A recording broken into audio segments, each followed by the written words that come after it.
ও প্রলয়ের বহি যেন ও দেখিছ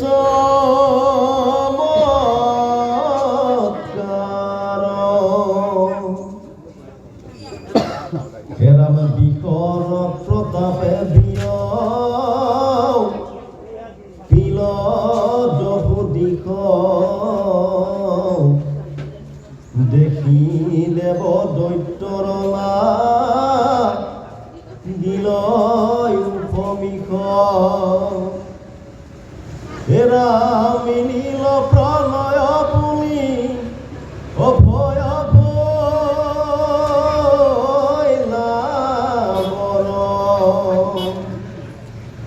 অবাহু কি করি হবে অদিলে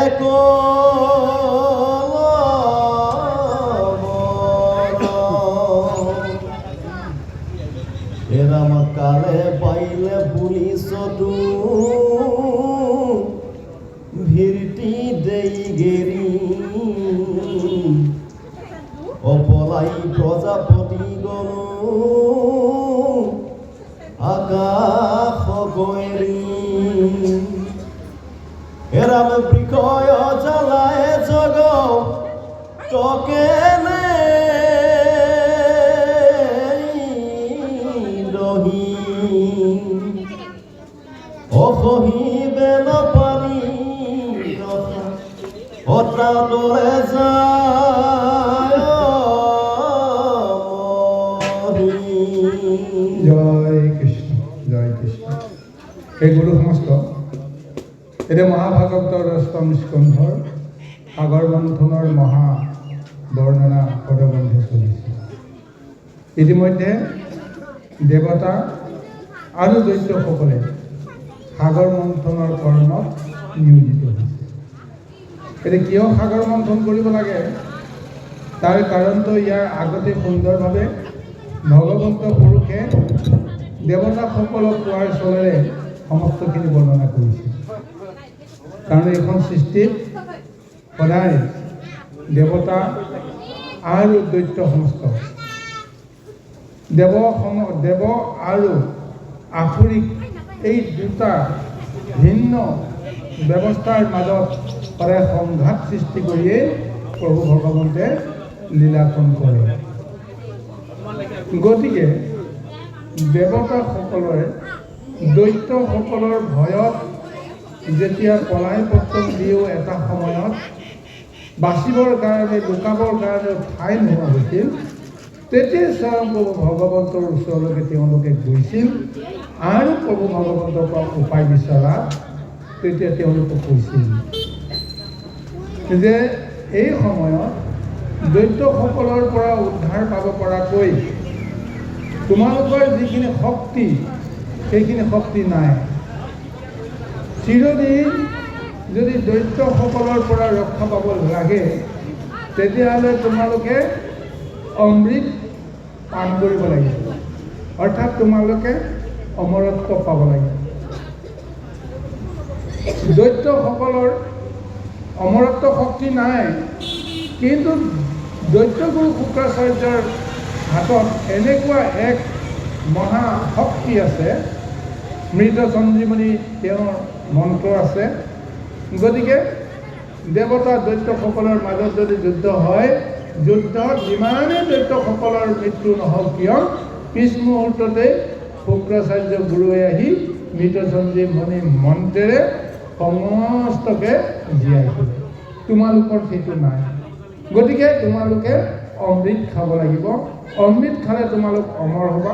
তেতিয়া যেনেকেই নহওক দৈত্যসকলৰ পৰা তোমালোকে সদায় ৰক্ষা কৰিবা।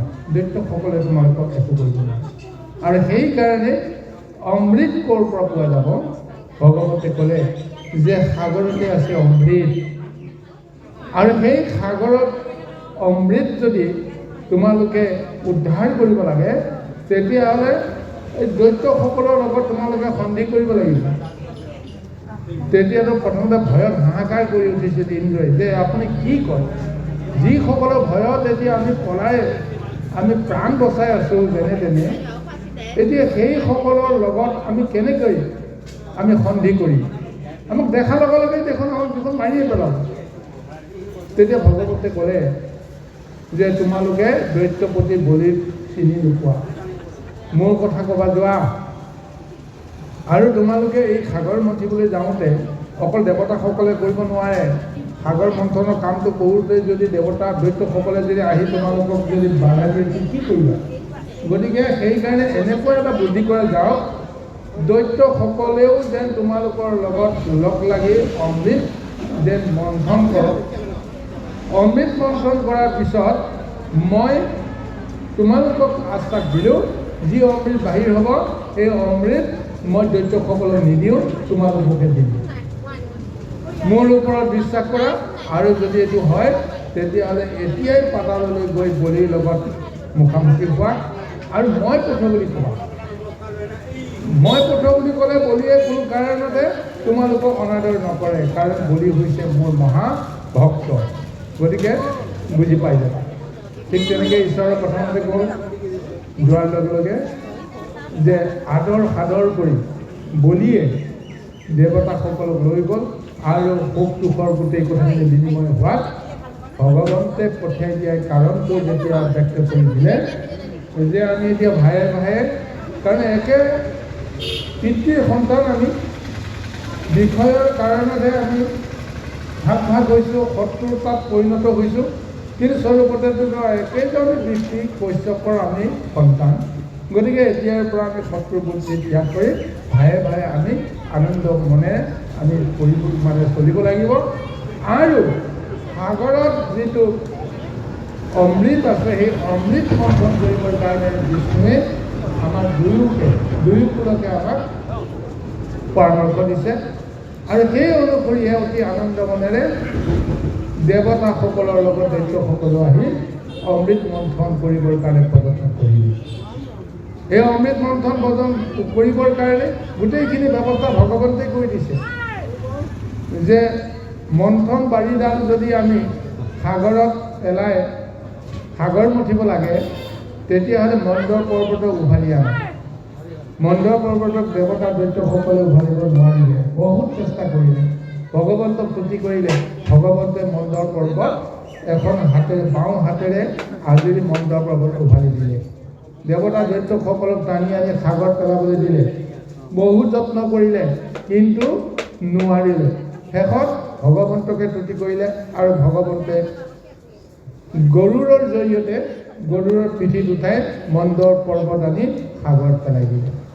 তাৰপিছত ক'লে যে বাসুকী লৈ অহা গ'ল, মোৰ কথা ক'বা। বাসুকীক জৰি বান্ধি এতিয়া মন্দৰ পৰ্বতক মঠিব লাগিব। তাৰপিছত বাসুকীক লৈ আহিল, বাসুকীক জৰি হিচাপে মন্দৰ পৰ্বতক মেৰিয়াই দেৱতা দৈত্যসকলে এতিয়া টনাটনি কৰিব লাগে। এইখিনি সময়তে দুয়ো পক্ষৰ মাজত এটা, যিহেতু তেওঁলোকৰ বন্ধুত্ব যদিও হৈছে, ভিতৰি ভিতৰি তেওঁলোকৰ ইকুলকো বিশ্বাস নকৰে, সিকুলকো বিশ্বাস নকৰে, এনেকুৱা ভাৱ কিছুমান আছে। সেইকাৰণে ভগৱানে ইংগিত দিলে যে দেৱতাসকলে প্ৰথমতে গৈ যে এই বাসুকীৰ মুখৰ ফালে ধৰিবা।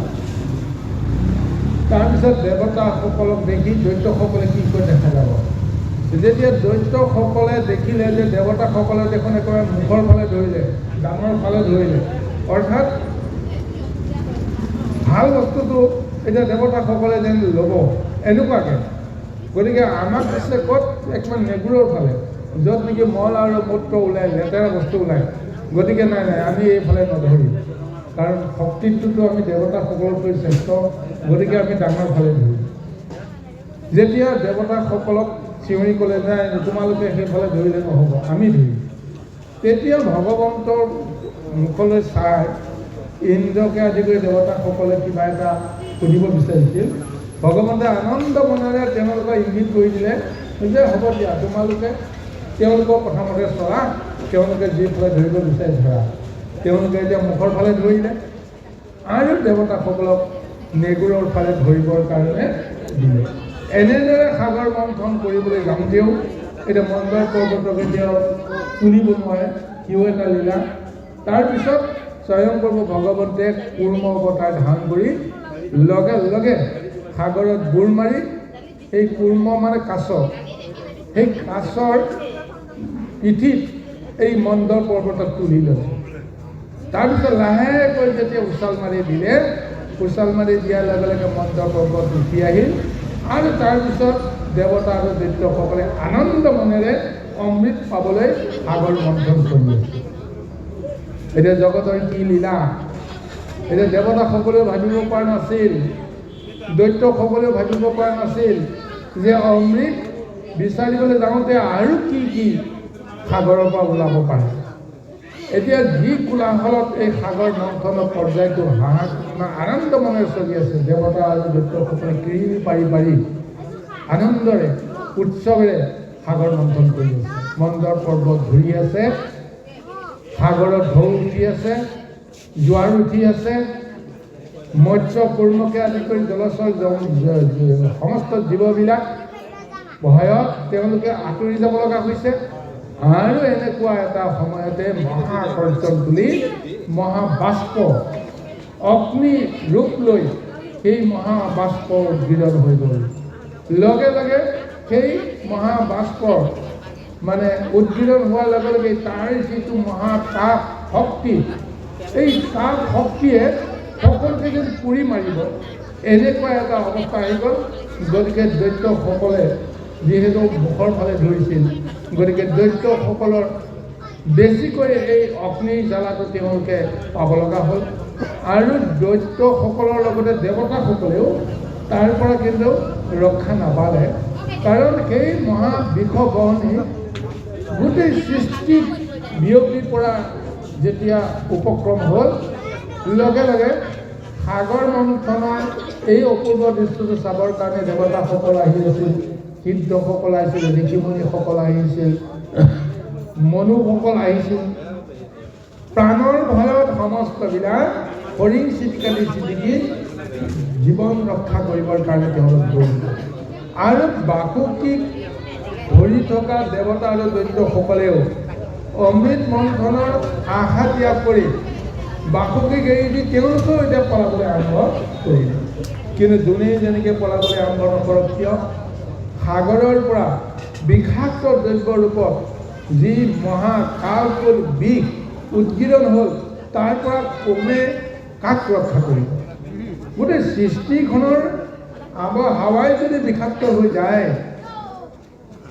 তেতিয়াহ'লে যোনে যিমানে দৌৰিবলৈ যত্ন নকৰক কিয়, এই বিষে যেতিয়া আক্ৰান্ত কৰিব, কোনেও ৰক্ষা নাপায়। এতিয়া দেখা গৈছে যে সাগৰ মন্থী যেন দেৱতা দৈত্যসকলে সৃষ্টিৰ সৰ্বনাশে মাতি আনিলে। কাৰণ এতিয়া সৃষ্টিখন যিকোনো মুহূৰ্ত ধ্বংস হৈ যাব, তথাপিও প্ৰাণৰ মমতাত সমস্তবিলাক এতিয়া দৌৰি পলাবৰ কাৰণে উপক্ৰম কৰিছে।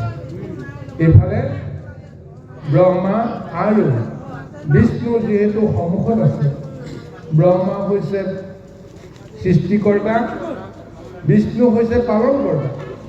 এতিয়া সৃষ্টিকৰ্তা পালনকৰ্তা দুয়োজন থাকোঁতে সৃষ্টিখন সন্মুখত ধ্বংস হৈ যাব, এইটোতো তেওঁলোকে নিবিচাৰে।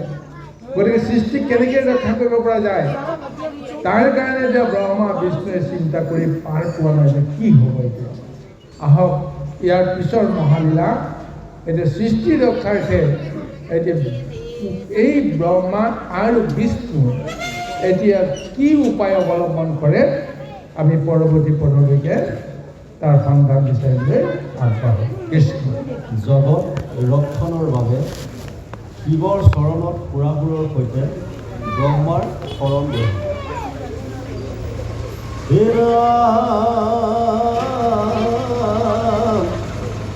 চতুৰ্দিশে কৰে প্ৰজা হাহাকাৰ অভয় হইয়া ব্ৰহ্মা হইয়া শংকৰ কুল।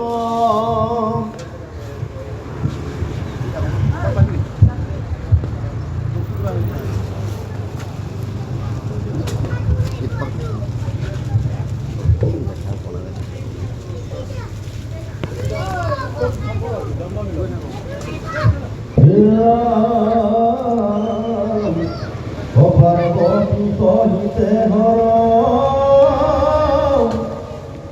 ছত্ৰ কৈলাসে পতাহাৰে শৰণ হবে লৈলা মহাকাশে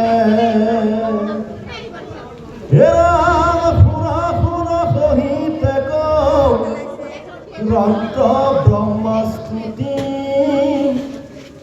অত্ৰাহি ত্ৰাহি পাৰ্বতী লভ পশুপতি কদহয় বিশেষ কৰা পৰিত্ৰাণ তুমি বিনে আমাৰ কৰা সন্ত্ৰাণ নাহিয়ান তুমি সজা তুমি পালা তুমি সংহাৰা অৱতাৰে তুমি কৈ উদ্ধাৰা দশৰথী এই বিষবহনীয়ে যেতিয়া পৰি ছাই কৰিবলৈ উপক্ৰম কৰিছে এটা উপায়ন্তৰ হৈ পৰমপিত ব্ৰহ্মা এতিয়া এই পৰমপিত ব্ৰহ্মাই দেৱতাসকলক লগত লৈছে আৰু বিষ্ণুকো লগত লৈছে লগত লৈ এতিয়া তেওঁলোকে কৈলাসলৈ যাবৰ কাৰণে উপক্ৰম কৰিছে কাৰণ কৈলাসত আছে সদাশিৱ শংকৰ এতিয়া শংকৰৰ শ্ৰীচৰণত এতিয়া পৰিবৰ কাৰণে তেওঁলোক যাব লগা হৈছে চিন্তা কৰি চাওক যি কৰ্ম এতিয়া বিষ্ণুই কৰিব নোৱাৰে যি কৰ্ম এতিয়া ব্ৰহ্মাই কৰিব নোৱাৰে এতিয়া ব্ৰহ্মা আৰু বিষ্ণুৱে চিন্তা কৰিছে এই কৰ্মটো হৰৰ বাহিৰে শিৱৰ বাহিৰে অন্যে কৰিব নোৱাৰে এতিয়া এইখিনিতে আহিল নানা ধৰণৰ এক ৰহস্য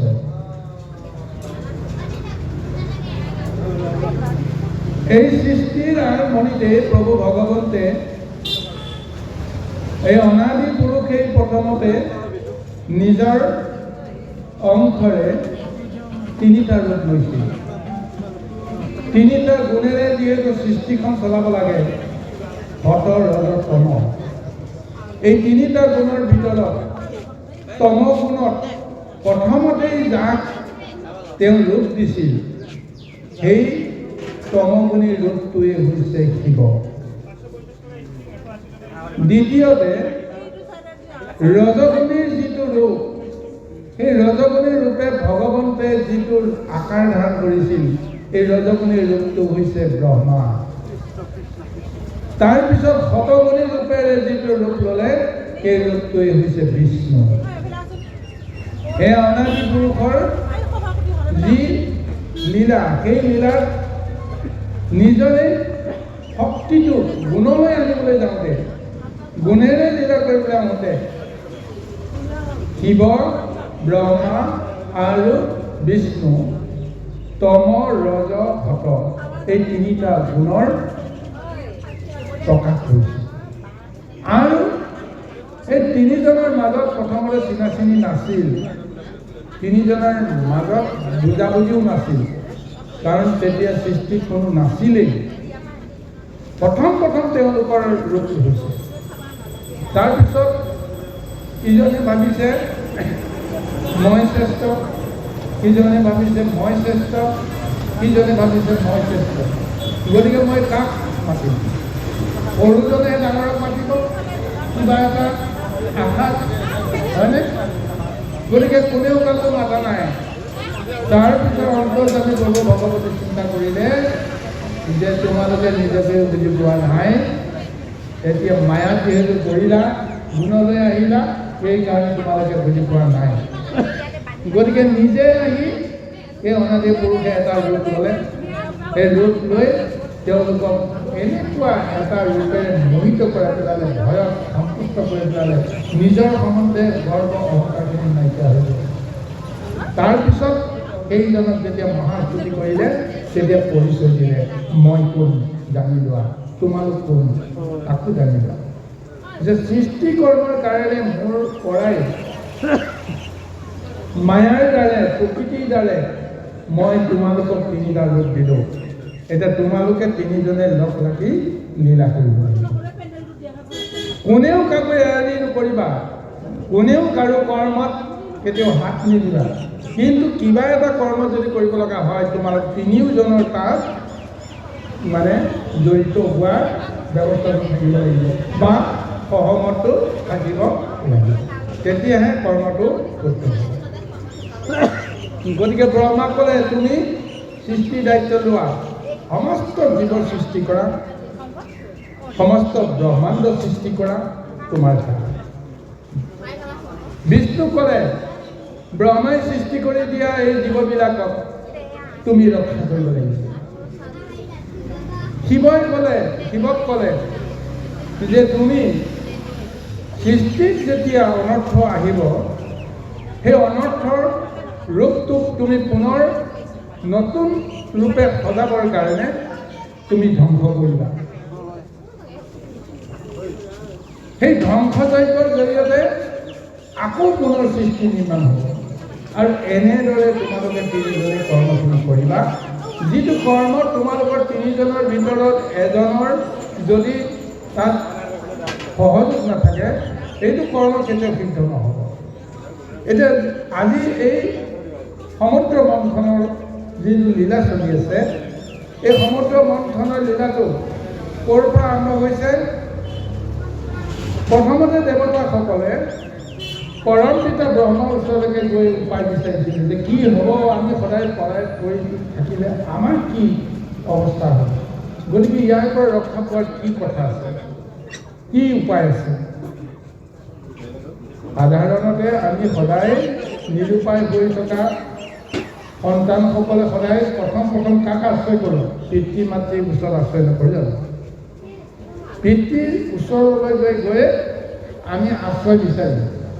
পিতৃয়ে তাৰ দায়িত্ব ল'ব, ৰক্ষা কৰিব পৰা হ'লে তেওঁ ৰক্ষা কৰিব, যদি ৰক্ষা কৰিব পৰা শক্তি তেওঁৰ নাই, তেওঁৱে উপায় বিচাৰিব, উপদেশ দিব যে অমুক কৰিব লাগিব, তমুক কৰিব লাগিব, তমুক কৰিব লাগিব। তথাপিও নোৱাৰা কাম বুলি তেওঁ কেতিয়াও ল'ৰা ছোৱালী বা সন্তানসকলক কেতিয়াও অসহায় অৱতাৰ এৰি নিদিয়ে। গতিকে ব্ৰহ্মাই ক'লে মইতো নোৱাৰোঁ নাই, এতিয়া ব'লা আমি একেলগে গৈ আমি বিষ্ণুৰ ওচৰলৈ যাওঁ, বিষ্ণুৰ ওচৰত আমি গোটেই নিবেদনটো কৰিম, তেওঁ যি কৰে সেইটো হ'ব। গতিকে বিষ্ণুৰ ওচৰলৈ গ'ল। বিষ্ণুৱে ক'লে যে সাগৰ মঠিব লাগিব, তাৰ পৰা অমৃত বাঢ়ি কৰিব লাগিব। গতিকে কৰ্মটোত কোনে কোন জড়িত? ব্ৰহ্মা আৰু বিষ্ণু। কিন্তু এই মুহূৰ্তলৈকে শিৱৰ ইয়াত অংশগ্ৰহণ নাই। গতিকে এই কৰ্মটো কেতিয়াও সাৰ্থক হ'ব নোৱাৰে। গতিকে শিৱকোতো এইটো কৰ্মযজ্ঞত সুযোগ দিব লাগিব। এয়া হৈছে ভগৱতৰ লীলা।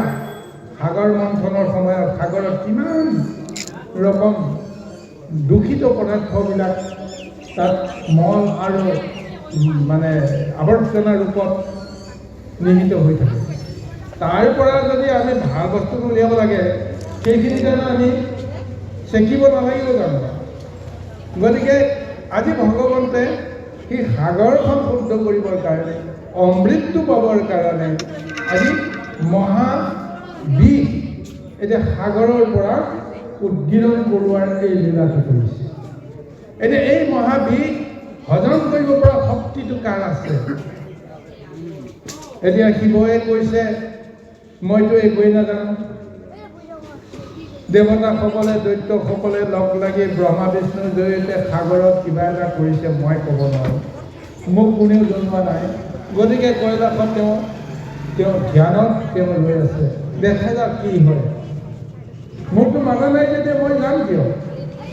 মোৰতো কামেই নাই, যেতিয়া মোৰ প্ৰয়োজন হ'ব তেতিয়া নিশ্চয় যাম, কিন্তু প্ৰয়োজনেই নাই। গতিকে তেওঁ পাৰ্বতীৰ সৈতে কৈলাশত তেওঁ মহা ধ্যান কৰিছে।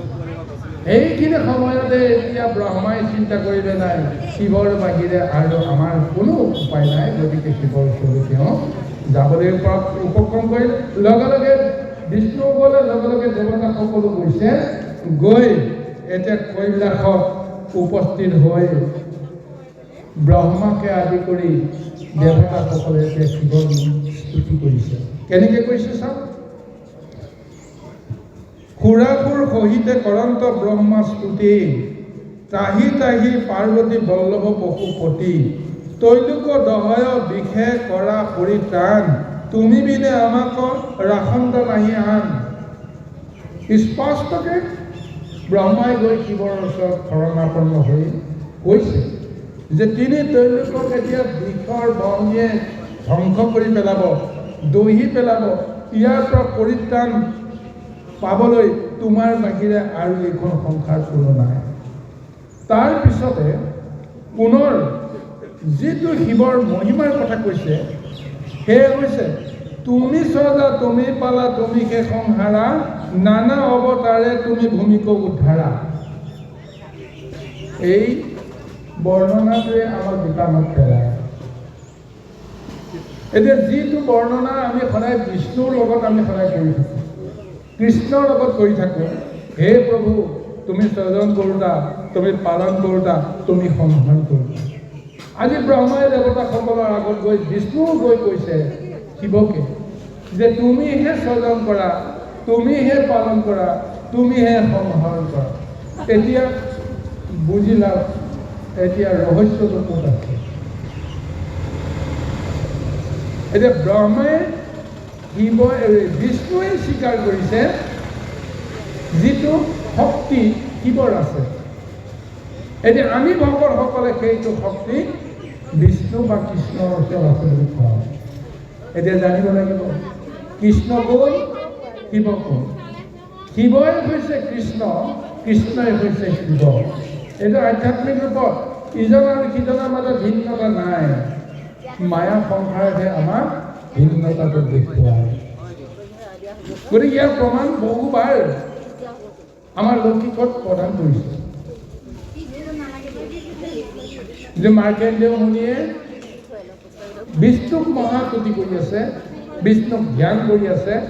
বিষ্ণুক ধ্যান কৰোঁতে কৰোঁতে এনেকুৱা হৈ গ'ল, বিষ্ণুৱে তেওঁৰ দেহৰ ভিতৰত যেতিয়া মূৰ্তমান হৈ গ'ল, ভগৱন্তৰ ৰূপটো যেতিয়া দেহৰ ভিতৰত তেওঁ দেখিলে, সেই ৰূপটো দেখি তেওঁ ইমান আপ্লুত হৈছে, তেওঁ বাহিৰৰ সমস্ত জগতৰ কথা পাহৰি গ'ল, কেৱল চকু মুদি ধ্যান কৰি সেইজনকে চাই আছে। শিৱ আৰু পাৰ্বতীকে আদি কৰি বাকী সমস্তে ফুৰিবলৈ আহোঁতে আকাশ মাৰ্গৰ পৰা দেখিলে যে মহা ধ্যান কৰি আছে যে মাৰ্কেণ্ডেয় মুনি। তাৰপিছত পাৰ্বতী ক'লে শিৱক, হে প্ৰভু চাওকচোন, এইজন ভকত ইমান কষ্ট কৰি তেওঁ ধ্যান কৰি আছে, গতিকে তুমি তেওঁক সহায় কৰিব নোৱাৰে? ইমান কষ্ট কিয় কৰিব লাগে? আপুনি তেওঁক আশীৰ্বাদ কৰক, তেওঁ যি বিচাৰে আপুনি দিয়কচোন। তেতিয়া শিৱই কৈছিল যে নাই নাই, তেওঁ একো বৰ নিবিচাৰে, তুমি নাজানো। তথাপিও তেওঁৰ যেতিয়া সাধক মহন্ত বলাচোন বা আমি বাৰু তেওঁৰ লগত অকণমান যদি পাৰোঁ দুষাৰ এষাৰ কথা পাতোঁ বা তেওঁ মোক দৰ্শনকে আমি কৰোঁ, তেওঁ সংগ পালে আমাৰো মনটো ভাল লাগিব।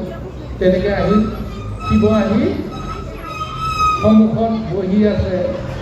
মাৰ্কেণ্ডেয় মুনিয়ে ধ্যান কৰি চকুমুনি ভিতৰত থকা ভগৱন্তৰ ৰূপটো দেখি তেওঁ সমস্তবিলাক তেওঁ আওকাণ কৰিব লগা অৱস্থা হৈছে।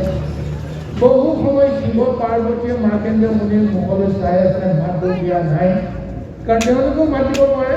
কিয় নোৱাৰে? যে তেওঁতো ধ্যান কৰি আছে, সমাধি ধ্যান কৰি আছে, পৰম প্ৰভু ভগৱন্তৰ লগত তেওঁ সমান্ত হৈ আছে। গতিকে তেওঁ মাত বোল দিয়াৰ লগে লগে তেওঁ ধ্যান ভংগ হ'লে এটা ডাঙৰ অপৰাধ হ'ব। তেওঁ হঠাৎ যদি সেই অপৰাধত যদি কাৰোবাক যদি অভিশাপ দিয়ে, ঈশ্বৰৰ হ'লেও ৰক্ষা নাই। গতিকে শিৱই চিন্তা কৰিছে, তুমি যাক দৰ্শন কৰি আছা সেইজনৰ ৰূপত তুমি এতিয়া মোহিত হৈ থকাৰ কাৰণত এতিয়া মই সন্মুখত বহি আছোঁ, মোকো দেখা যি কি নহওক তুমিতো মোক দেখা পাবই লাগিব। গতিকে তেওঁ লীলাটো কৰি দিলে। তেওঁ নিজৰ সূক্ষ্ম সূক্ষ্ম ৰূপ লৈ মাৰ্কেণ্ডেয় মুনিৰ হৃদয়ত প্ৰৱেশ কৰি বিষ্ণুৰ ৰূপটো তেওঁ লুকুৱাই পেলালে। লুকুৱাই তেওঁ নিজৰ ৰূপটো ল'লে। হঠাৎ কিম্বুত কিম্বাকাৰ কিবা এটা দেখিলে, ইমান শান্ত শীতল বিষ্ণুৰ মূৰ্তিটো দেখি আছে। তাৰ পিছতে যদি একে মূৰ্তিতেই যদি শিৱৰ দৰে এই কিম্বুত কিম্বাকাৰ মূৰ্তিটো তেওঁ যদি হৃদয়ত দেখে, ক'ৰ পৰা কি হ'ল বুলি তেওঁ মানে চক খাই উঠি যেতিয়া চকু মেলি চালে সন্মুখতে শিৱ পাৰ্বতী আৰু এই শিৱগণ তাত উপবিষ্ট হৈ আছে। লগে লগে মাৰ্কেটৰ মুনিয়ে হাত জোৰ কৰি এতিয়া তেওঁ মানে হস্তাংগে প্ৰণিপাত কৰি কি কৰিছে। তাৰপিছত ক'লে যে মইতো আপোনাক মাতা নাছিলোঁ প্ৰভু, মইতো বিষ্ণুকহে মই ধ্যান কৰিছিলোঁ, বিষ্ণুকহে মই জ্ঞান কৰিছিলোঁ, বিষ্ণুৰ ৰূপটোৱে দৰ্শন কৰিছিলোঁ, আপুনি কিয় আহিলে, আপুনি মোক কিয় দেখা দিলে? তেতিয়া ৰহস্যটোৰ কথা কৈছে, তুমি বুজি নাপালা এতিয়াও যে তুমি যিজনক চাই আছা সেইজনৰ ছবিটো লুকুৱাব পৰা শক্তি কাৰ আছে? কাৰো নাই। কিন্তু তুমি যে সেই ছবিটো লুকুৱাই কোনোবা এজনে দেখুৱাই দিলে সেইটো মোৰেই ৰূপ, মই সেই ৰূপটো লুকুৱালোঁ। অৰ্থাৎ তুমি জানিবা যে বিষ্ণু আৰু মোৰ মাজত কোনো পাৰ্থক্য নাই। তুমি বিষ্ণুক ত্ৰুটি কৰি আছা, বিষ্ণুক ধ্যান কৰি আছা, কৃষ্ণক ধ্যান কৰি আছা। এতিয়া মই আহি তোমাক বৰদান দিবলৈ আহিছোঁ। মইতো বেয়া পোৱা নাই, তুমি বিষ্ণুক ত্ৰুটি কৰি আছা, মোক ত্ৰুটি কৰা নাই, মইতো বেয়া পোৱা নাই।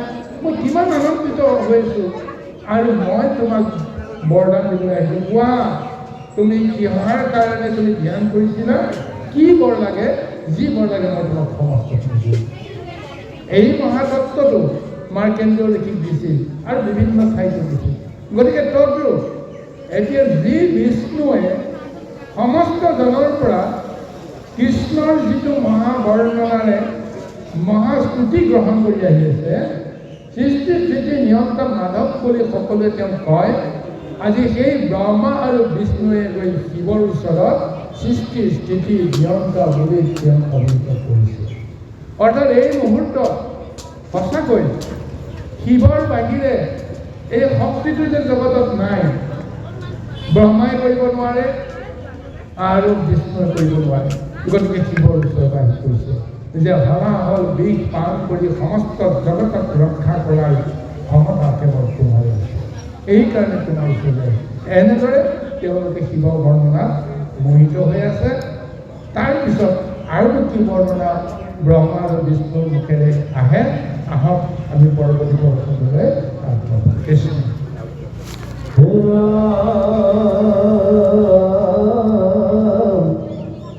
ধুনি চৰাচৰময় পুৰুষয় নাৰী জগত স্বৰূপে আছা তুমি ব্ৰহ্মবাদী।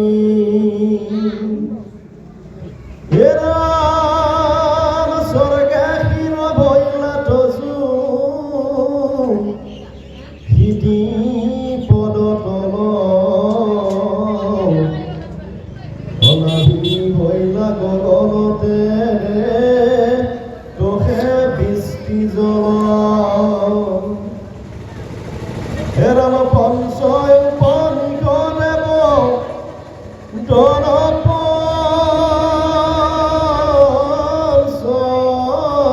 দেখি অজীৱা বৈলায়ন অগৰ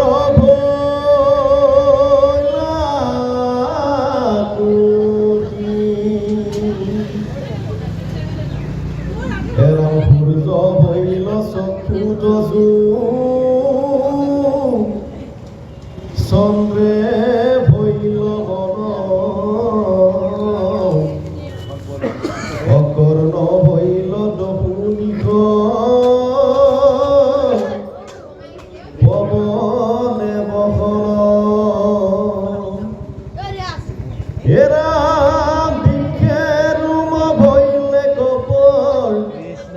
বোধে অস্থিচয় নদী খব নাৰী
চৰাচৰ মই পুৰুষ অনাদি জগত স্বৰূপে আছা তুমি ব্ৰহ্মবাদী। অৰ্থাৎ অনাদি পুৰুষ বুলি আজি শিৱক বৰ্ণনা কৰিছে। কিয় কৰিব লগা হ'ল? পৰমপিত ব্ৰহ্মাই কৈছে তুমি অনাদি পুৰুষ।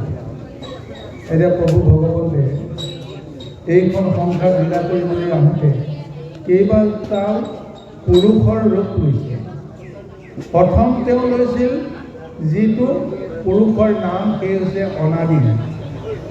অনাদিৰ পিছত আদি, আদিৰ পিছতহে বাকী যিমানবিলাক লৌকিক তেওঁ ৰূপ লৈছে সেইবিলাক ব্ৰহ্মা বিষ্ণু মহেশ্বৰৰ পৰা আৰম্ভ কৰি আৰু শংখ আপোনাৰ মৎস্য কুৰ্ম বৰা নৰসিংহকে আদি কৰি যিমানবিলাক ৰূপ আছে এয়া লৌকিক ৰূপ, জাগতিক ৰূপ। কিন্তু তাৰ আগত আদিৰ ৰূপ আছে। আদিৰো আদি সেই হৈছে অনাদি।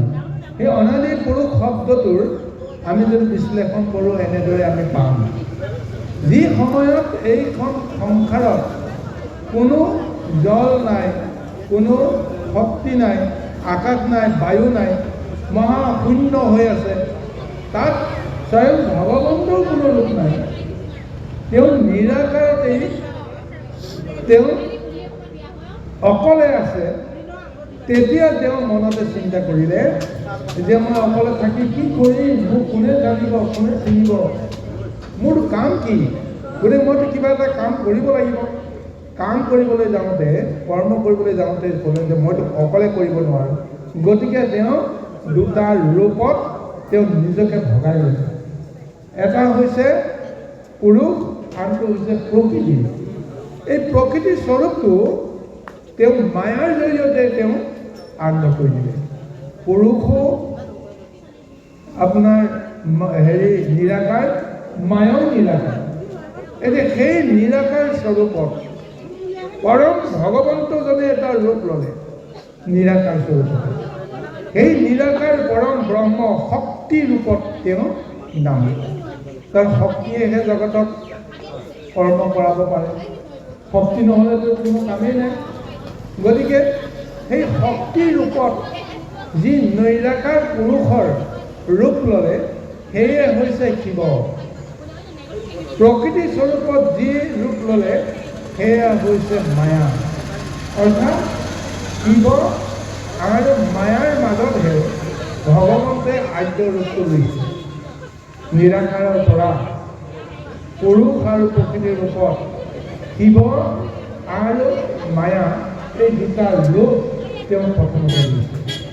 গতিকে শিৱ ৰূপটো স্বাভাৱিকতে ক'বলৈ গ'লে এইটো নিৰাকাৰ ৰূপটো কিন্তু হৈছে শিৱ।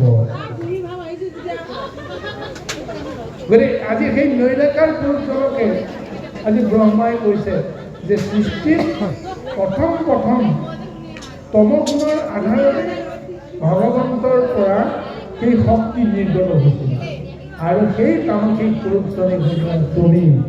গতিকে এইকাৰণে আজি সেই ব্ৰহ্মাই কৈছে যে তাৰ পিছৰ পৰাই, তোমাৰ জন্ম হোৱাৰ পিছৰ পৰাই এতিয়া জগত সৃষ্টি হৈছে। তোমাৰ জন্ম হোৱাৰ পৰাই আকৌ বিষ্ণু আহিল, ব্ৰহ্মা আহিল আৰু ৰুদ্ৰ আহিল। ঠিক এনেদৰে পিছৰ পৰ্যায়তে ব্ৰহ্মা বিষ্ণু মহেশ্বৰৰ জৰিয়তে সৃষ্টি স্থিতি পালনৰ ব্যৱস্থা। কিন্তু তাৰ আগৰ যিটো অৱস্থা, সেই অৱস্থাটোকে কোৱা হৈছে অনাদি পুৰুষৰ যিখিনি লীলা। এই লীলাটো কাৰ গাত আছে? শিৱৰ গাত আছে। শিৱৰ শক্তিৰ লগত এই অনাদি সত্তাটো জড়িত হৈ আছে কাৰণে আজি ব্ৰহ্মাই তেওঁক এইটো ৰূপেৰে মহাস্তুতি কৰিছে। কৈছে যে নানা অৱতাৰে তুমি ভূমিকো উদ্ধাৰা। অৰ্থাৎ শিৱ শক্তিৰ জৰিয়তেহে পিছৰ পৰ্যায়ত বিষ্ণুৰো লীলা কৰি আছে, ব্ৰহ্মাও লীলা কৰি আছে, বা ৰুদ্ৰকে আদি কৰি বাকী সমস্ত লীলা কৰি আছে। গতিকে কৃতিত্বটো কাৰ? যে আদ্য পুৰুষজনৰ নহয় জানো? মই যদি 1000 বিঘা মাটিৰ সম্পত্তিৰ মালিক হৈ মই মোৰ পুত্ৰসকলক দি থৈ গ'লোঁ, মই মোৰ পুত্ৰসকলৰ জৰিয়তে কৰ্ম কৰোঁতে আৰু নাতিসকলে পালে, নাতিসকলৰ পৰা এনেদৰে গৈ গৈ বংশানুক্ৰমিক পালে। কিন্তু এই 1000 বিঘা মাটি তাৰ আচল মালিকজন কোন?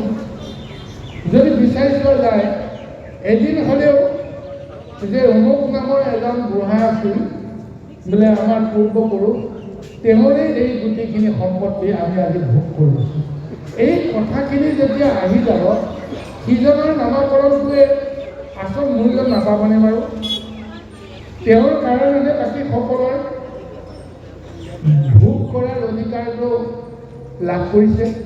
গতিকে এই তত্ত্বটোকে যে কৈছে, তুমি আদ্য পুৰুষ ৰূপত, আদ্য শক্তিৰ ৰূপত তুমি ৰূপ ল'লা, তোমাৰ পৰাইহে চৰাচৰ জগতৰ সমস্তখিনি ৰূপ লৈছে। গতিকে তুমিয়ে নানা ৰূপ লৈ যে উদ্ধাৰ কৰি আছা। এতিয়া আমি বিষ্ণু কওঁ, বিষ্ণুৰ জৰিয়তে মহা 24টা অৱতাৰ লৈ লীলা কৰি আছে। কিন্তু তাৰ আগলৈকে আগুৱাই গৈ শিৱক আজি ব্ৰহ্মাই কৰিছে।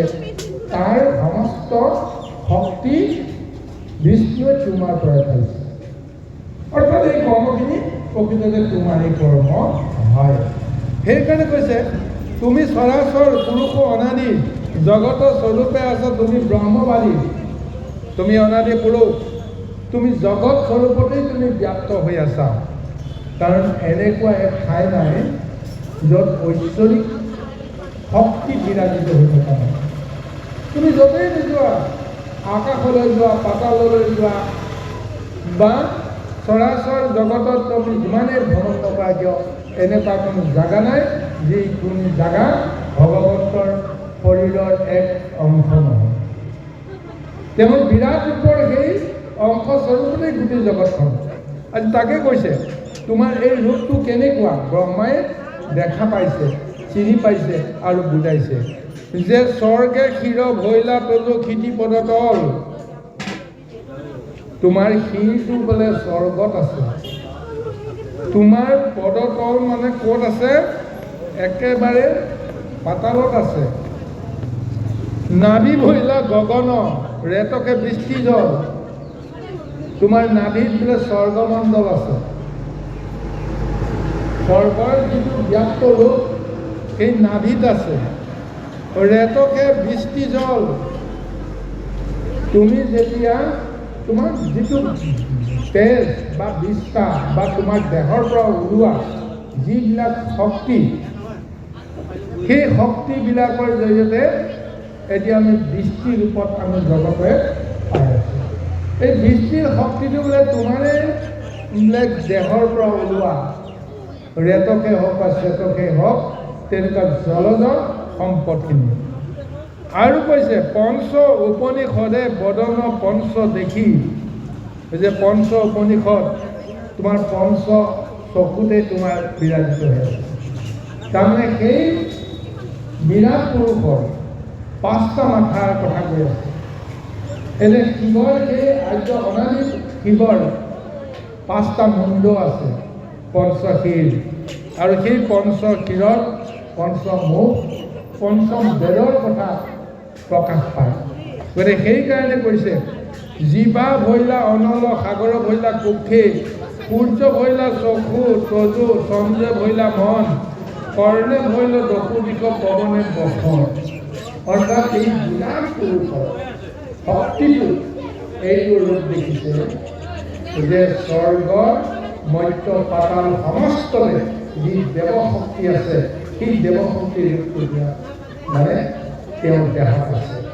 চকুৰ ৰূপত আছে চন্দ্ৰ আৰু সূৰ্য, জিভাত আছে সাগৰ বা অনল, আৰু কৰ্ণ ভৈলা দশুদি। চাৰিও দিশত শিৱৰ সেই কৰ্ণৰ লগত এই ৰূপটো দেখুৱাইছে। বিশেষ লোম ভৈৰক পৰ্বতে অতিশয়, গছ বিৰিখবিলাক দিলে তেওঁৰ দেহৰ একোজন ক্ষুদ্ৰ ক্ষুদ্ৰ নৌ। আৰু পৰ্বতৰ আকাৰত যিমানবিলাক ভয়ংকৰ ভয়ংকৰ ৰূপ আছে, এয়া বোলে তেওঁৰ দেহৰ একোডাল অস্থি। নদী হ'ব নাৰী ধৰ্ম ভৈৰক হৃদয়। নদীবিলাকৰ যিটো ৰূপ দেখিছোঁ, আচলতে তেওঁৰ দেহৰ একো একো এডাল বোলে নাৰী, একো একোডাল শিৰ, যাৰ মাজেৰে তেজ আৰু শক্তি চলাচল কৰি থাকে। আৰু কৈছে মহামন্ত্ৰ গণ ভৈলা দশন পংকলি, মহামন্ত্ৰৰে শক্তিৰে আমি ঈশ্বৰক আবাহন কৰোঁ, দেৱপুৰুষক আমি আবাহন কৰোঁ। আৰু এই মহামন্ত্ৰ ক'ত লুকাই থাকে? শিৱৰ বোলে দাঁতৰ চেপৰে লুকাই থাকে। চিন্তা কৰি চাওকচোন বাৰু, কথাবিলাক হয়নে নহয়? আধ্যাত্মিকত যদি চোৱা যায়, দাঁত নোহোৱা মানুহটোৱে শব্দটো সুন্দৰভাৱে উচ্চাৰণ কৰিব পাৰেনে? নোৱাৰে। শব্দটো ফুটি নোলাব দাঁত যদি আৰু জিভা যদি নাথাকে। যিমান নহ'লেতো একো শব্দ ৰূপেই নলয়। আৰু দাঁত নহ'লেও শব্দই আচল যিটো তাৰ অৰ্থ প্ৰকাশ কৰিব নোৱাৰে। গতিকে এইকাৰণে কৈছে মহামন্ত্ৰ কণ বোলে শিৱৰ দাঁতৰ মাজতে বোলে লুকাই আছে। সেইকাৰণে কৈছে নমো নমো চৰাচৰ প্ৰভু পশুপতি। আজি শিৱক পশু বুলি কৈছে। পশু শব্দটোৱে আমাক কি বুজায়? বনৰীয়া জীৱ জন্তু নহয়, যিসকলে নিজৰ বিষয়ে একোৱেই নাজানে, যিসকলে কি কৰিছে তাকো বুজি নাপায়। গতিকে এইসকল অজ্ঞানীসকলে হৈছে পশু, যিসকলে কৰ্ম কৰিবলৈ যাওঁতে কাৰোবাক অন্যায় কৰে, কাৰোবাক হিংসা কৰা হৈছে, নিজে নাভাবে যে মোৰ কৰ্মটোৱে কাৰোবাক যে অনিষ্ট কৰে। গতিকে পশুৰ জ্ঞানটো হৈছে সেইটো। বাঘ আৰু সিংহ যেতিয়া চিকাৰ কৰিবৰ কাৰণে কোনোবা জীৱক মাৰে, সি বাঘ আৰু সিংহৰ আত্মাটোৱে কেতিয়াও অপৰাধ ভোগত নোভোগে। মই কাৰোবাক মাৰিছোঁ, কাৰোবাক ভয় খুৱাইছোঁ, গতিকে মোৰ যদি ভুল হৈছে, এই জ্ঞানটো তেওঁলোকে নলয়। কিয় নলয়? সেয়ে হৈছে পশু। এতিয়া সেই পশু বুলি কাক কৈছে যে শিৱক কৰিছে?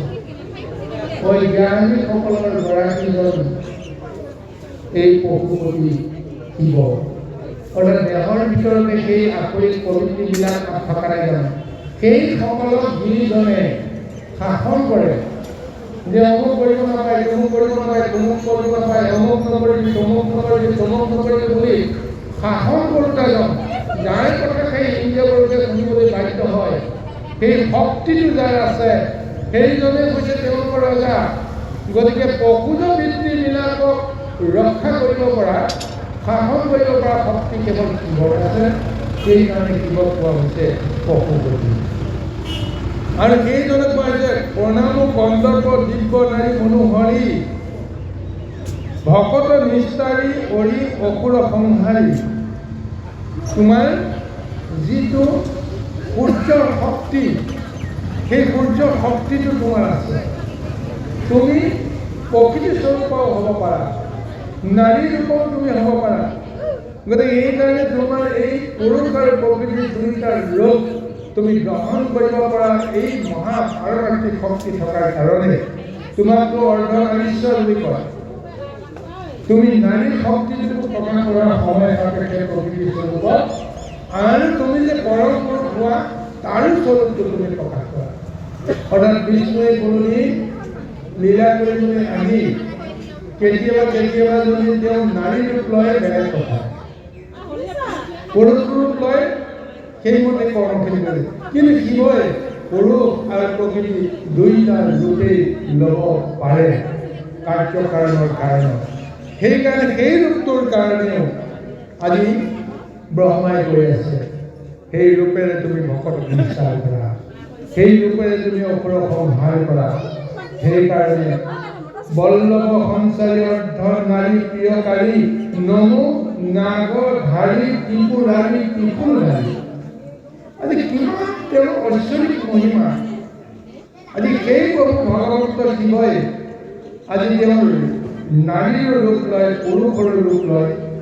তেওঁ নাগগণক, সৰ্পগণকো তেওঁ ৰক্ষা কৰে, সৰ্পগণৰ ৰূপ লয়, আৰু সমস্তকে তেওঁ অধীন কৰিব পৰা শক্তি তেওঁ ত্ৰিশূলৰ জৰিয়তে নিয়ন্ত্ৰণ কৰে। আৰু সেই তত্ত্বটোকে আজি ব্ৰহ্মাৰ দ্বাৰা বিষ্ণুৰ দ্বাৰা মহাস্তুতি আৰম্ভ কৰিছে। আহক আজি তাৰিখত আজি পৃথিৱীৰ ওপৰত উপলব্ধ কৰি শিৱৰ মহিমাৰ তত্ত্ব আমি জনাটো প্ৰয়োজন। এইকাৰণে ভাগৱতৰ উল্লেখ আছে শিৱৰ তত্ত্বত, কিন্তু এই শিৱৰ তত্ত্বক ঢাকিবৰ কাৰণে আমি বহুতে প্ৰযত্ন কৰোঁ। কেৱল এজন কৃষ্ণৰ তত্ত্বকে আমি ব্যক্ত কৰিব বিচাৰোঁ, কিন্তু আমি সাগৰৰ মন্থনত প্ৰমাণ হৈ গৈছে যে ব্ৰহ্মা বিষ্ণু মহেশ্বৰৰ সমশক্তিক যদি আমি মৰ্যাদা দিব নোৱাৰোঁ, তেতিয়াহ'লে তেওঁলোকৰ ৰহস্য ভেদ কৰাটো কোনো কাৰণতে সহজ নহয়। বাৰু আহক আৰু শিৱ মহিমাৰ বিষয়ে প্ৰদৰ্শন বিচাৰিব।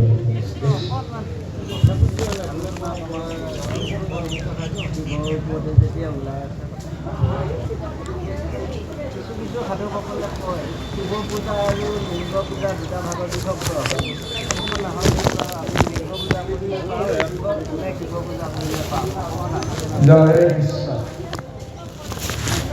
এতিয়া আমি লিংগ পূজা আৰু শিৱ পূজা ন, শিৱৰ আদ্য ৰূপটো অনাদি ৰূপটো আমাক ক'লে। ইয়াৰ পিছত আদিৰ ৰূপটো ল'বলৈ যাওঁতে তেওঁতো নিৰাকাৰ ব্ৰহ্মপুৰুষ। এই আদিৰ ৰূপটো ল'বলৈ যাওঁতেও তেওঁ যিটো ৰূপত আহিছিল এই বিষয়ে আমি জানিব লাগিব। এটা কল্পত প্ৰথমতে ব্ৰহ্মাৰ জন্ম হ'ল, তাৰপিছত বিষ্ণুৰ জন্ম হ'ল। এতিয়া ব্ৰহ্মা বিষ্ণু দুয়োজনে কাজিয়া লাগি আছে, তুমি শ্ৰেষ্ঠ নে মই শ্ৰেষ্ঠ।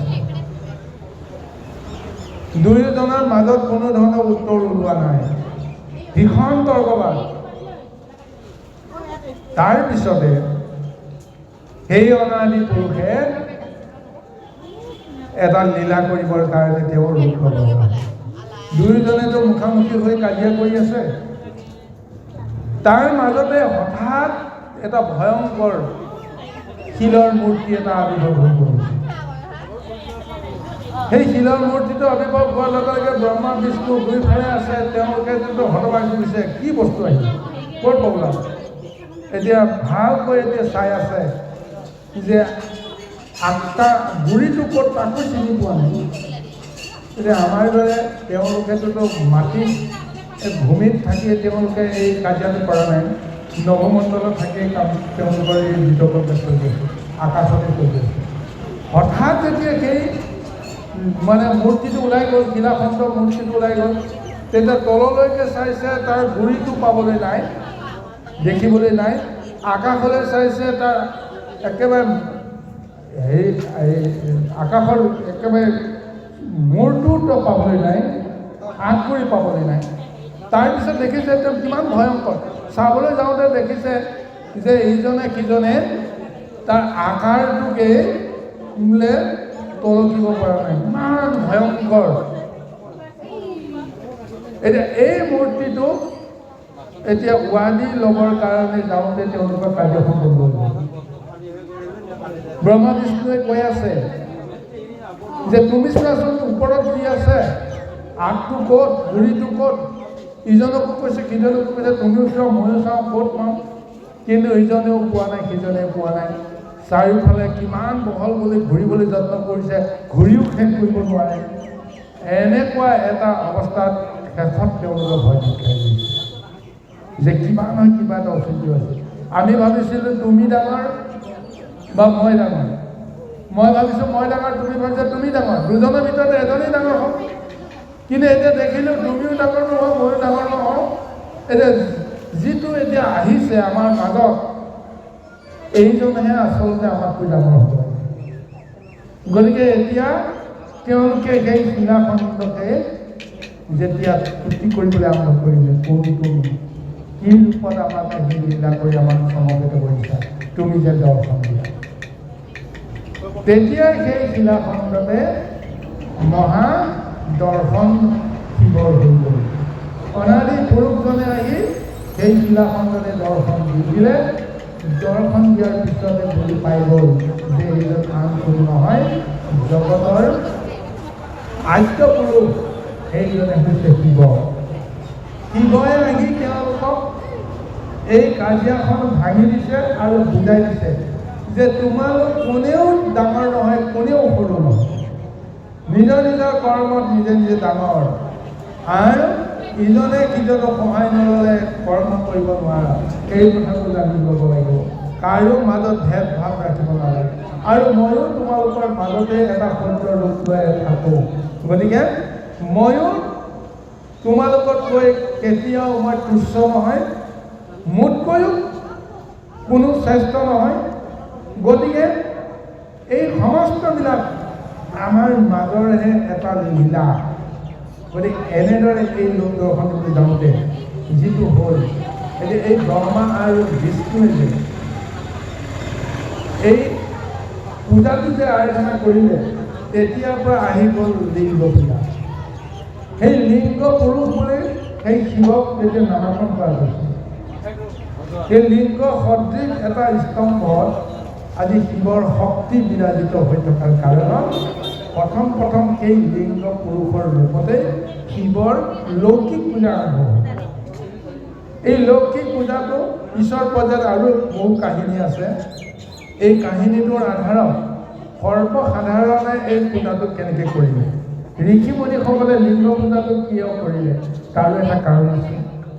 এটা সময়ত শিৱই কি কৰিছিল, কাৰণ শিৱই যিটো সেই পৰম ঈশ্বৰ প্ৰভু ভগৱন্তকে ধ্যান কৰি থাকে, ধ্যানত তেওঁ ক'বই নোৱাৰে, যেতিয়া ধ্যানত যেতিয়া তেওঁ একাত্ম হৈ যায়, বিলীন হৈ যায়, তেওঁৰ দেহত বস্ত্ৰ আছেনে, তেওঁৰ দেহত অলংকাৰ আছেনে, চব পাহৰি যায়। আৰু সেই তেনেদৰে শিৱই ঈশ্বৰক ধ্যান কৰি সমাধি ধাৰণ কৰোঁতে, সমাধি মানে এনেকুৱা নহয় যে তেওঁ বহি বহি সমাধি কৰিব। শিৱৰ ধ্যানৰ সমাধিৰ পৰ্যায়টো বেলেগ।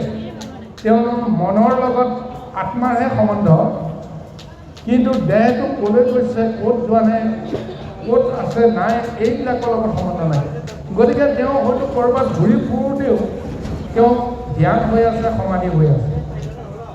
এনেদৰে শিৱই যেতিয়া এদিন ঈশ্বৰৰ লগত সমাধি লীন হৈ তেওঁ ঘূৰি ফুৰিছিল, ঘূৰি ফুৰোঁতে তেওঁৰ কঁকালৰ যি বস্ত্ৰ, বাঘৰ ছালৰে বস্ত্ৰ উপলব্ধি হ'ল। তেওঁৰ গলমালা সৰ্পও তেওঁ দেহৰ পৰা আঁতৰি গুচি গ'ল। তেওঁ নগ্ন ৰূপতেই যেতিয়া ভগৱন্তক ধ্যান কৰি তেওঁ ঘূৰি আছে, তেওঁ ক'ব নোৱাৰে তেওঁ ক'ত ঘূৰি আছে। এনেকুৱা এটা সময়তে যে অৰণ্যৰ মাজেৰে যেতিয়া পাৰ হৈ গৈ আছে,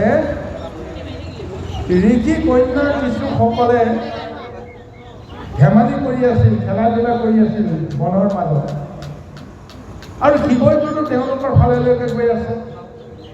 আৰু ঋষি কন্যাসকলে দেখিছে যে শিৱইটোতো নগ্ন প্ৰায় বা উন্মাদ হৈ তেওঁ আমাৰ ফাললৈকে আহি আছে। গতিকে ঋষি কন্যাসকলে এতিয়া উপায়ন্তৰ সৈতে ক'ত পলাব, তেওঁলোকে এতিয়া নিজকে পলাবৰ কাৰণে কোনো উপায় বিচাৰি নাপায়। শিৱকটো অভিশাপে দিলে যে এই মুহূৰ্ততে তোমাৰ যেন লিংগটো যেন সৰি পৰে। আৰু যি মুহূৰ্ততে এই ঋষি কন্যাসকলে শিৱক অভিশাপ দিলে যে তোমাৰ লিংগটো সৰি পৰক, লগে লগে লিংগটো সৰি পৰিল। কিন্তু সৰি পৰাৰ লগে লগে যিটো ঐশ্বৰিক যিটো অদ্ভুত লীলা আৰম্ভ হৈ গ'ল, তাতহে এতিয়া সমস্তবিলাকৰ এতিয়া আৰু বেছি এতিয়া হাহাকাৰ লাগিব। সেই লিংগতে ইনে ভয়ংকৰ ৰূপ ল'লে, ইমান দ্যুতিমন্ত শক্তিমন্ত এটা অগ্নিময় ৰূপ ল'লে, সেই ৰূপটোৱে যেন এতিয়া সকলোকে এতিয়া পুৰি চাই খাই গৈ পেলালে। তাই মহাপ্ৰতাপতে যেন নিশেষ হৈ যাব সৃষ্টিখন। এতিয়া তিনিজনলৈকে হাহাকাৰ লাগি গ'ল, দেৱতাসকলৰ মাজত হাহাকাৰ লাগি গ'ল। কি হ'ব এতিয়া, সৃষ্টিখন কেনেকৈ ৰক্ষা হ'ব? শেষত গৈ তেওঁলোকে দৌৰি গৈ ব্ৰহ্মাৰ ওচৰত আকৌ সমাপন্ন হ'ল। হে পৰম পিতা, তেতিয়া শিৱৰ এইটো ৰুদ্ৰ ৰূপ, এইটো মহা সংহাৰী ৰূপ এতিয়া কেনেকৈ তাক শান্ত কৰিব পৰা যাব, কেনেকৈ স্থিত কৰিব পৰা যাব, আপুনি কিবা প্ৰকাৰে আমাক সহায় কৰক। তেতিয়াই ব্ৰহ্মাই ক'লে যে শিৱৰ এই শক্তিটোক ধাৰণ কৰি তেওঁক শান্ত কৰিব পৰা শক্তি জগতত আৰু কাৰো নাই। এটাই উপায় আছে, তোমালোকে গৈ এই মুহূৰ্ততেই পাৰ্বতীৰ ওচৰত তোমালোকে সহায় বিচৰা। পাৰ্বতীৰ বাহিৰে তেওঁ এই শক্তিটো প্ৰশমিত কৰাৰ আৰু ক্ষমতা নাই। গতিকে ব্ৰহ্মায়ো দেৱতাসকলৰ ওচৰত আহি পাৰ্বতীক স্তুতি কৰিছে, হে জগত মাতা, তুমি জগতক উদ্ধাৰ কৰা, শিৱৰ এই মহাশক্তিক তুমি যেনেকৈ নহওক তুমি শান্ত কৰা। তেওঁ উগ্ৰ এই লিংগৰ যিটো শক্তিক তুমি প্ৰশমিত তোমাৰ বাহিৰে আৰু বেলেগে কৰিব নোৱাৰা। আৰু তেতিয়াই জগতক ৰক্ষা কৰিবৰ কাৰণে পাৰ্বতীয়ে তেওঁৰ নিজৰ যোনিভাগ সেই লিংগটোক স্থাপন কৰিবৰ কাৰণে যেতিয়া আগবাঢ়ি গ'ল, পৰমাৰ্থ পুৰুষৰ কি মহালীলা, এই প্ৰকৃতিৰ যোনিৰ পৰশ পোৱাৰ লগে লগেহে সেই শিৱৰ অদ্ভুত লিংগটো লাহে লাহে প্ৰশমিত হ'ল। লগে লগে তিনি তৈলোকৰ যেতিয়া পুনৰ মহাগ্ৰাসৰ পৰা ৰক্ষা পৰিল, স্বৰ্গৰ দেৱতাসকল ঋষি মুনিসকলে ওপৰৰ পৰা পুষ্প বৃষ্টি কৰি সেই লিংগ আৰু যোনিৰ মহাসংযোগত, যাক আমি শিৱলিংগ বুলি আমি আজিৰ তাৰিখত আমি বিশ্বাস কৰোঁ, আৰু তাৰ সৃষ্টি ৰহস্যটো সেইটো তেতিয়াৰ পৰাই সেই ঋষি মুনিসকলে দেৱতাসকলে এই লিংগ পূজাৰ মাহাত্ম্যৰে আজি শিৱ শক্তিক আৰাধনা কৰে। আৰু সেই পূজাটোত আমাৰ লৌকিকভাৱে আজিৰ তাৰিখলৈকে পোৱা যায়। আৰু সেই লিংগ পূজাতে স্বয়ং শিৱৰ শক্তিটোৰ জৰিয়তে আমাৰ মনৰ সমস্ত আকাংক্ষা আমাৰ পূৰণ হয় বুলি আমাৰ লৌকিকত এটা বিশ্বাস আছে। কিন্তু যিজন অনাদি পুৰুষক যদি আমি ধ্যান কৰিব লাগে, তেতিয়াহ'লে সেইজনৰ কাৰণে লিংগ পূজাৰ প্ৰয়োজন নাই। সেইজনে আত্মাৰ লগত মিলি যাব পৰা, পৰম মুক্তি পাব পৰা ব্যৱস্থাটো সেই অনাদি শিৱৰ লগত আমাৰ সম্বন্ধ। কিন্তু আজি লৌকিকত আমি লিংগ পূজাৰ জৰিয়তে আমাৰ আশা আকাংক্ষা ভোগ বাঞ্ছা এই সমস্তবিলাকৰ ব্যৱস্থাখিনি সাঙুৰ খাই আছে। গতিকে এয়াই হৈছে ভগৱন্তৰ মহালীলা। আহক আমি পুনৰ শিৱ মহিমাৰ তত্ত্ব পুনৰবাৰ আমি পদৰ মাজেৰে বিচাৰি যাওঁ।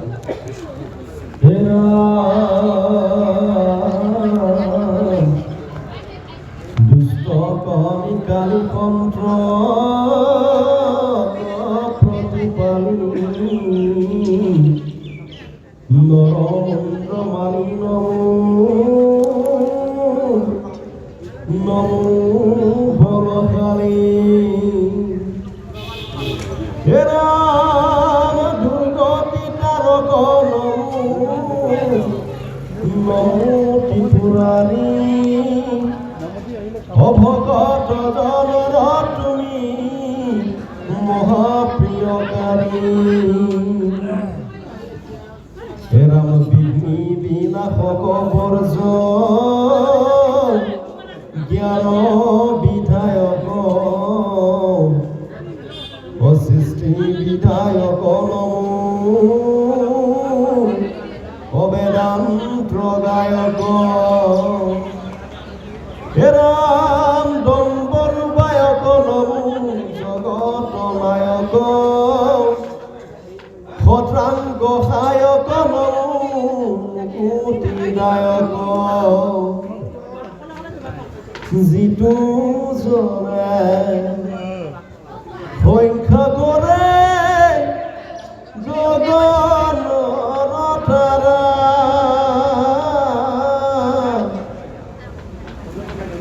যিটো লিখে যতে কবি তিৰজধাৰা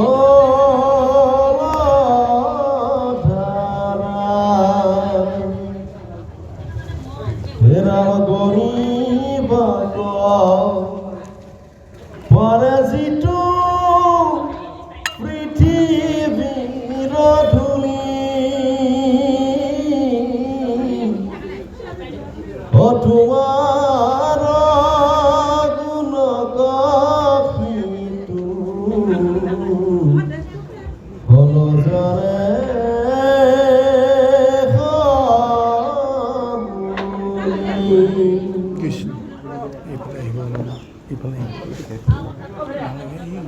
বেছি নাই নহয়, পিছত আকৌ দুজন আহিব।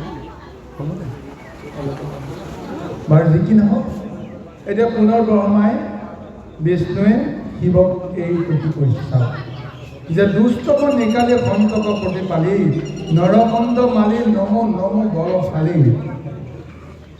বিষ্ণুৰ লগত যিটো গুণ আছে, শিৱৰ লগতো সেই একেটাই গুণ আছে। তেওঁ দুষ্ট ধ্বংস কৰি তেওঁ সন্তক প্ৰতিপালন কৰে। আৰু কৈছে নৰমন্দ মালি নম নম বলশালী। ইমানেই ভয়ংকৰ তেওঁ বলৰ যিটো শক্তি, আৰু সেই শক্তিটো ধাৰণ কৰি তেওঁ কি কৰে যে নৰমুণ্ডক তেওঁ মালা হিচাপে তেওঁ ধাৰণ কৰে। কি বিভৎস ৰূপ নৰমুণ্ডক তেওঁ ধাৰণ কৰোঁতা কি মহাশক্তি আছে, যিটো আমি কুৎসিত যিটো ভূষণ বুলি কওঁ। ব্ৰহ্মাই কিন্তু তাকে কৈছে বিভূষণ সুন্দৰ, তাৰ এটা পাৰমাৰ্থিক আধ্যাত্মিক তাৰ ৰহস্য। এবাৰ গৈ পাৰ্বতীক সুধিছিল যে হে প্ৰভু আপুনি কওকচোন, যে আপুনি এই মৰা মানুহৰ লাও খোলাকেইটা আপুনি মালা হিচাপে বোলে আপুনি পিন্ধি ভাল পায়, কিয় জগতত আৰু ভাল বস্তু বিচাৰি নাপালে? মৰা মানুহৰ লাও খোলাকেইটাহে যে আপুনি যে পিন্ধি ফুৰে, তাৰ ৰহস্যটো কি আছে কওকচোন? তেতিয়াই তাৰ ৰহস্যটো ভেদ কৰি পাৰ্বতীক কৈছিল যে পাৰ্বতী, মই ভাবিছিলোঁ তুমি বহুত কথা জানিলা, বহুত কথা বুজিলা, কাৰণ তুমিতো মোৰ লগতে আছা, মোকে সেৱা কৰি আছা। এতিয়া বুজিলোঁ মোক মিছাহে তুমি সেৱা কৰি আছা। একো এতিয়ালৈকে বুজিব পৰা নাই। আমাৰ তেনেকুৱাই হয় দেই, প্ৰত্যেক গৃহতে ভকতজনে যিমানে নাজানো কিয়, গুৰুজনে যিমানে নাজানো কিয়, সদায় সেৱা পূজা কৰি থকা, কিন্তু বাস্তৱতে একো নাই। সুধিলেই কথাবিলাক মুখ মেলিলেই কথাবিলাক ভাগ হৈ যায়, কি হ'ব? পাৰ্বতী কোৱালীজনে কৈছে তুমি এতিয়া মোক নিশ্চয় ইমান সেৱা পূজা কৰিলা, একোৱেই শিকিব নোৱাৰিলা, তথাপিও তুমি যেতিয়া সুধিলা মই কওঁ। গতিকে এইকাৰণে নজনা কথাখিনি আচলতে সুধিলেহে জনা যাব, কিন্তু কোৱা এটা নিয়ম আছে। যেতিয়ালৈকে তুমি নজনা কথাবোৰ বাচি গৈ যেতিয়া তুমি ক'বা, তেতিয়া তোমাৰ হয়তো কেতিয়াবা কেতিয়াবা তোমাৰ অসুবিধা হ'ব পাৰে, অনৰ্থ হ'ব পাৰে। তুমি কেতিয়াবা হয়তো তুমি নিজৰ লাজত কৰিব লগা হ'ব পাৰে। এই থোৱাহে থোৱা, এইটো নহয়, এনেকুৱা হয়তো কাৰোবাৰ নিজা বাসনৰ সন্মুখীন হ'ব লগা হ'ব পাৰে।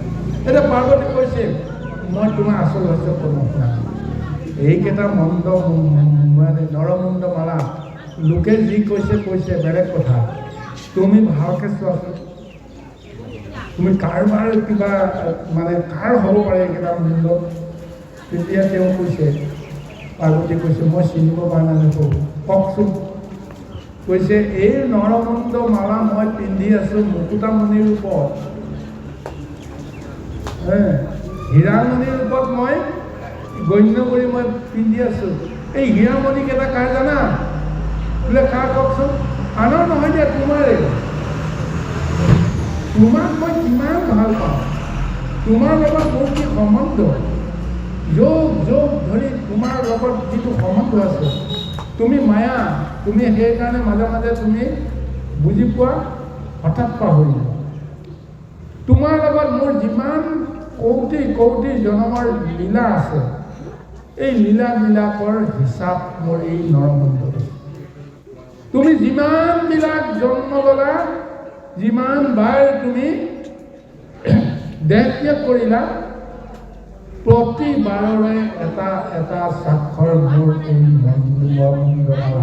তোমাৰেই লাও খোলা এইকেইটা,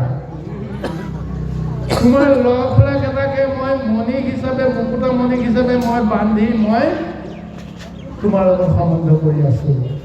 তুমি বুজি নোপোৱা মই তোমাক কিমান ভাল পাওঁ। গতিকে তোমাৰ কাৰণে মই জন্মে জন্মে অপেক্ষা কৰি থাকোঁ, তুমি আকৌ আহিবা, আকৌ মোৰ লগত সংগ কৰিবা, তাৰপিছত তুমি কিছুদিন সংগ কৰি পেলাই আকৌ পলয়ত তুমি গুচি যোৱা, মই কিন্তু নাজানো, মই কিন্তু থাকোঁ। গতিকে এই নৰমুণ্ড মালা কেৱল প্ৰকৃতিক ভাল পোৱাৰ নিচান বুলি তুমি জানি ল'বা, ভক্তিক মই লগত ৰখাৰ নিচান বুলি তুমি জানি ল'বা। এয়া মোৰ অলংকাৰ। গতিকে আনে কি ভাবে ভাবক, আজিৰ পৰা তুমি আৰু বেলেগ কথা নাভাবিবা। গতিকে এই তত্ত্বটো আজি ব্ৰহ্মাৰ জৰিয়তে কোৱা হৈছে। তুমি নৰমুণ্ড ল'লেও তুমি ইমান সুন্দৰ দেখে তোমাৰ ৰূপটো। আধ্যাত্মিক দৃষ্টিৰে যদি আমি সেইটো আমি গণ্য কৰোঁ, কোনো কাৰণত আমি সেইটো অনাদৰ কৰিব নোৱাৰোঁ। এতিয়াই যদি কোনোবাই এটাই যদি কৈ দিয়ে যে এইটো মহাত্মা গান্ধী বোলে লাও খোলাটো বুলি, হয়, তেতিয়াহ'লে তাতো লাৰি শুনি কি একেবাৰে চুমা চুমা খাই বহুতে হাহাকাৰ কৰিব। কিন্তু মৰা মানুহৰ মৰাশৰ অস্থি এটা আমি দেখাও আমাৰ কিমান আমাৰ মানে এটা ভিন লাগে, হয়নে? লাৰি চাৰি খোৱাটো বেলেগ কথা। কিন্তু যদি ঐশ্বৰিক পুৰুষৰ যদি হয় বুলি কোৱা যায়, তেতিয়াহ'লে সেইটো হ'ব পাৰিলে যদি আমাৰ সমস্ত মনৰ কামনা পূৰণ হ'ব বুলি কোনোবাই যদি কয়, চব কৰিবলৈ বাধ্য। তদ্ৰূপ আজি শিৱৰ সেই মুণ্ডমালাত ব্ৰহ্মশক্তিৰ যিটো স্বৰূপ আজি ব্ৰহ্মাই দেখি কৈছে। আৰু লগতে কৈছে যে বিঘ্নি নাশক ব্ৰহ্ম জ্ঞান বিধায়ক সৃষ্টি বিধায়ক নম বেদান্ত গায়ক। তুমি জগতৰ সমস্ত বিঘ্নি তুমি বিনাশ কৰা আৰু সমস্ত ব্ৰহ্ম জ্ঞানৰ যিয়ে বিধান, সেই বিধানটো তুমিয়ে তৈয়াৰ কৰা। কি কৰিলে মহাজ্ঞান তত্ত্ব আমাৰ চিৰদিন সাঁচি ৰাখিব পৰা যায়, এই সমস্ত ব্যৱস্থাখিনি বিধানখিনি তুমিয়েই তৈয়াৰ কৰা। আৰু লগতে সৃষ্টি বিধায়ক বুলি কৈছে।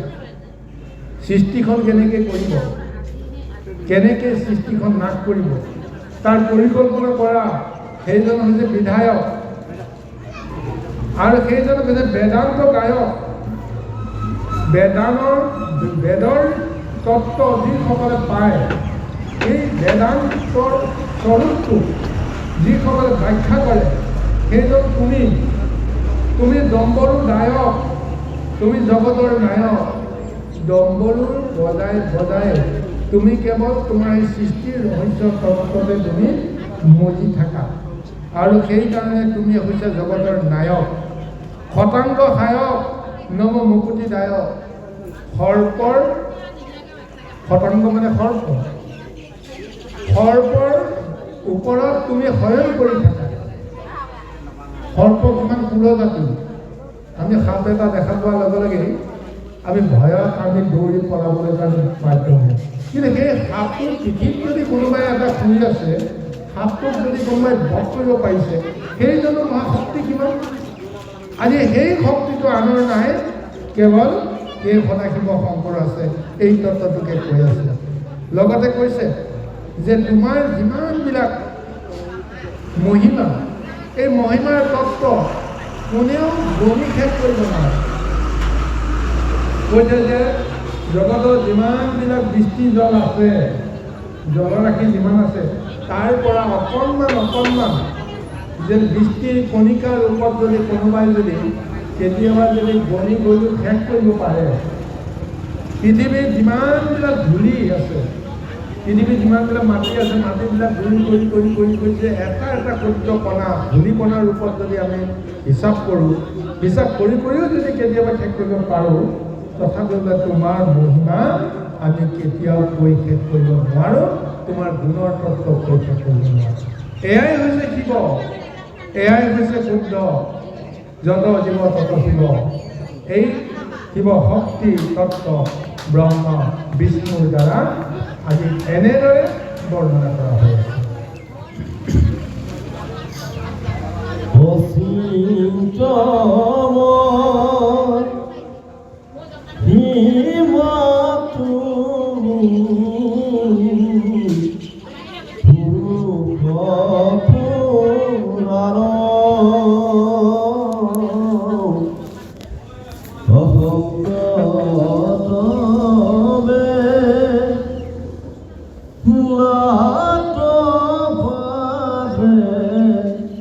Bare kora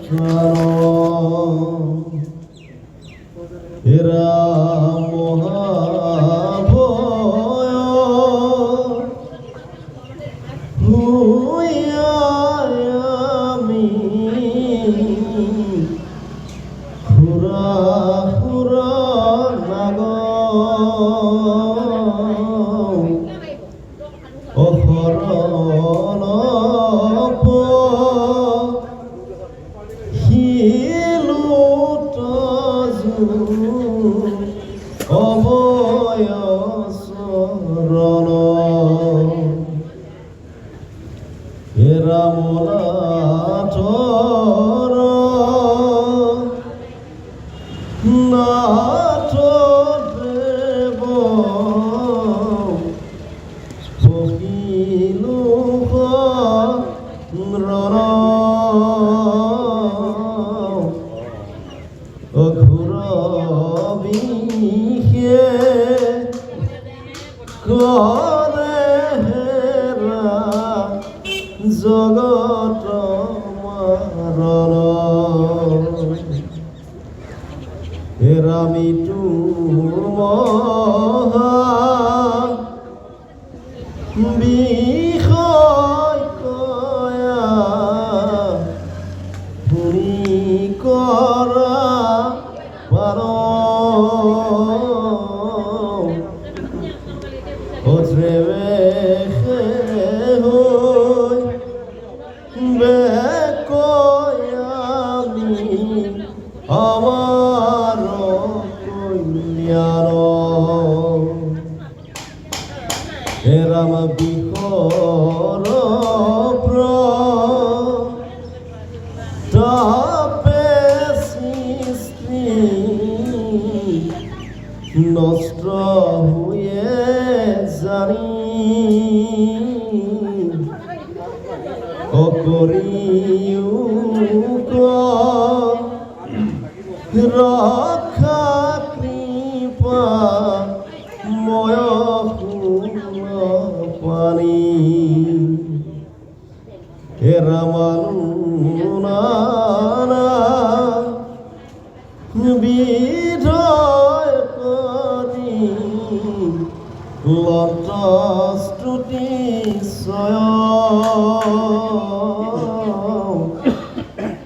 তাকৰ হিলো পদ বাহুল ভয় এতিয়া তোমাৰ বোলে অচিন্ত মহিমা কোনেও কৈ শেষ কৰিব নোৱাৰে। তুমি পুৰুষৰ বোলে পুৰাণ, তুমি বোলে পুৰাণ পুৰুষ। সংকটৰ সময়ত তুমি বাৰে বাৰে সমস্ত জগতক তুমি ৰক্ষা কৰা। তাৰপিছত কৈছে যে এই সময়ত এতিয়া সুৰাসুৰ গণে এতিয়া মহাভয়ত ত্ৰস্তমান হৈ আছে। যিকোনো সময়তে এই কালকূট বিষে সমস্তকে ধ্বংস কৰি পেলাব। গতিকে সেইকাৰণে তোমাৰ ওচৰত আহি আমি শৰণাগত হৈছোঁ। তুমি অনাথৰ নাথ, তোমাৰ চৰণত আমি শৰণে পঠিছোঁ। এই ঘোৰ বিষ বাষ্পৰ পৰা তুমি জগতক ৰক্ষা কৰা। এই ঘোৰ বিষ পান কৰাৰ শক্তি কেৱল তোমাৰে আছে, আৰু এই শক্তিক তুমি ধাৰণ কৰি এই বিষ মুক্ত কৰি সমস্ত জগতত তুমি কল্যাণ কৰা। এই বুলি আজি সমস্ত দেৱতাগণে ব্ৰহ্মা বিষ্ণুকে আদি কৰি সমস্ত শিৱৰ ওচৰত এনেদৰে মহাস্তুতি কৰি আছে। ইয়াৰ পিছত এতিয়া শিৱই বাকী সমস্ত কি বুলি তেওঁ সম্ভাষণ কৰে বা তেওঁ কেনেকৈ জগতক ৰক্ষা কৰে, এই কথাটো আমি এতিয়া পুনৰ পদৰ মাজেৰে বিচাৰি ফুৰি যত্ন কৰিব লাগিব। কৃষ্ণ।